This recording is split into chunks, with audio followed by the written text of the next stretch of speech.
আপনারা জানেন যে ইনভার্টার ফ্রিজের কম্প্রেসার পাম্পিং আস্তে আস্তে বাড়ে। প্রথম স্টার্ট নেওয়ার পর দেখা যায় কিছুক্ষণ আস্তে আস্তে চলবে, এরপরে পাম্পিং বাড়বে। তো হয়তো ওই টেকনিশিয়ানটা বুঝতে পারছে যে আমরা যে সাধারণ কম্প্রেসারগুলো ব্যবহার করি নন ইনভার্টার, ওগুলো তো ডাইরেক্ট প্রেশার হয়, এটা কিন্তু ডাইরেক্ট প্রেশার হয় না, এটা আস্তে আস্তে প্রেশার বাড়ে।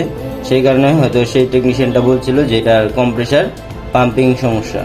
তো আমরা পাম্পিং ওকে পেয়েছি, আমরা এখন বাদ বাকি গ্যাস চার্জ করতে হবে। এটা যেহেতু পাইপ প্রোডাক্ট কাটা অবস্থায় আছে, তো আমরা কন্ডেন্সারটাকে ওয়াশ করব এবং পুরা